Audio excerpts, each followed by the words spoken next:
Hello everybody, welcome to Powerhouse Tech and Gaming. Are you looking to build a new computer? Well, I got the video for you today.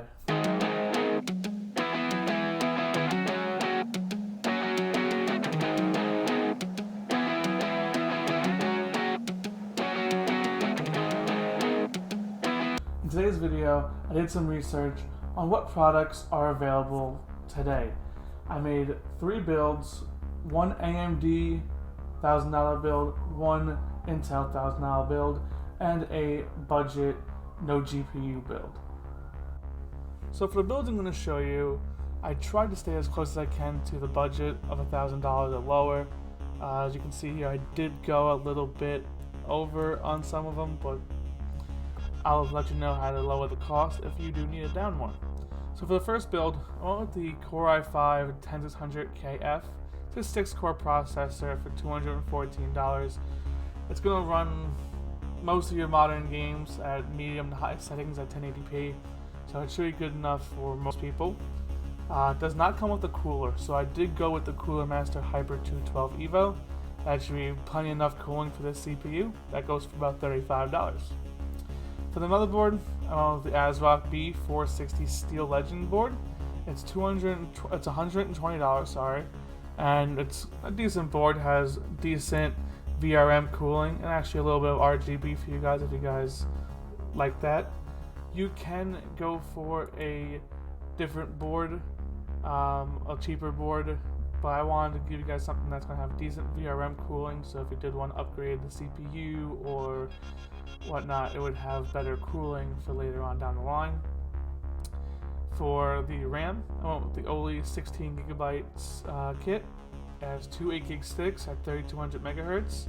That's going to be plenty fast enough for an Intel card. It doesn't really need as much speeds as say an AMD card will need. So that's going to be $78. Now for storage, this way you guys can really change it up. I went with an SSD and a mechanical drive. I like putting my operating systems on an SSD. It just runs smoother, runs faster. You can put one or two games that you like also on the drive, so they load a little faster, a little smoother. But if you did want, you can take away the SSD and they'll lower your price down to $48. But like I said, I prefer having an SSD in my builds because it just makes it run a little faster. So I went with the Corsair MP510 240GB SSD. That is $48. Then I went with the Seagate Barracuda 2TB drive. That's a mechanical drive, so it's going to be a bit slower, but to have higher storage, it's going to be cheaper. For graphics card, couldn't really go much higher than a 1650 Super, but I was able to find the Overclock edition for about $412. They have gone up a lot in price. For $412, you used to be able to get something better, but right now with everything going on with the tech shortage and all the tariffs, the price has gone up right now. So for the case, I did go with the Deepcool Matrix 50 ATX case. That is going for $45. And then for power supply, I went with the EVGA 500 watt 80 plus bronze certified power supply. It is not going to be a modular power supply. If you did want to, you can buy a modular one. It'll save you on some cable management. That's going for about $55, which brings you to a total of around $1,061, depending if you want to change anything else there. Now, for the AMD build, I went with a lot of the same stuff minus the motherboard and the CPU, obviously. So with that, I went with the Ryzen 5 3600 6-core processor. It's going for about $200. That will run almost as well as the Core i5. The Core i5 does run a little bit better in terms of FPS, but overall it's going to run pretty much similar. It does come with a cooler, so I did not include a cooler in this build just to save some money. For motherboard, I went with the ASRock B550 Pro 4 motherboard. That's $135. With this, I went with this board because it does have decent VRM cooling. So if you did want to upgrade the CPU later on down the line, the cooling is there to help out. For the memory, with the only 16 gig sticks again at 3200 megahertz. The 3200 megahertz is actually gonna help out with Ryzen more than it would with Intel. So if you did want to go down a little bit cheaper with the Intel build, you could. That's going to be for $78. Storage, I went with the exact same thing as the Intel build, the Corsair MP510 for $48, and the Seagate Barracuda for $53. I also went with the same graphics card, the GeForce GTX 1650 Super, the overclock card for $412. And the case, I went a little bit different here. You can choose either case for these, it doesn't really matter. I went with the air-cooled Cylone ATX build. It's a ATX case, sorry. It's a $48 case. This one has tempered glass and actually has an RGB strip in the front. So if you guys like RGB, that's a good case for you guys to look at. And for the power supply, I went with the same power supply as the Intel build, the 500 watt 80 plus bronze power supply for $59.99. For AMD, came to be $1033.92. Obviously, if you adjust things, it will go up or down in price. But for the last build I have for you guys, it's going to be a micro ATX build. So micro ATX, there's not really many non-graphics processors that are decently good right now in the higher end of stuff. But we do have the Ryzen 5 2400G.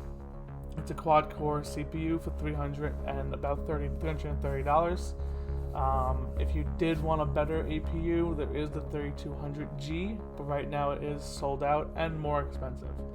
So for this build, I did try and stay bare minimum. So this would be more for someone who only has around $500 to spend but wants to get into gaming. So then for the motherboard, I went with the ASRock B450 board. It's a micro ATX board for $65. You could probably go down a little bit lower in the board if you did want to, but you might have to do a BIOS upgrade. For memory, I went with the G-Skills Aegis 16 gig kit, 2 8 gig sticks, and it's 2400 megahertz. For this AMD chip, giving that to APU, the RAM speeds don't really help it too much. They help it as much as the non-APUs do. So I went with a little bit lower of the speed just to save on some costs. For storage, I took out the SSD and to stay with the Seagate Barracuda for $52.99. If you did want to get an SSD though still, you could probably bump the mechanical drive down to 1 terabyte and get like 120 gigabyte SSD to throw in there. It'll help keep your operating system running a little smoother. For case, I went with the Roswell FBF Micro ATX case. It's only a $24 case. Has a tempered glass side panel. But other than that, it's just a basic aluminum chassis. And for the power supply, I went with the Antec VP Plus 550 watt 80 plus certified power supply. So I tried staying as cheap as possible with it, but I did want to stay within the 80 plus certification. So that's where I was able to find that power supply. So for all that, you're looking at about $560, give or take, depending on what you want to change. Also with this build, I went with 16 gigs. If you did want to make it a little bit cheaper, you could go for just one 8 gig stick and it'll bring you down a few dollars, so it would help you out a little bit there. So all these prices may seem high, but right now there's really not much we can do about it with everything going on currently. But you know what you can change? What you use on your beard. The Beard Struggle is an amazing company that uses all natural ingredients to give you the best results possible.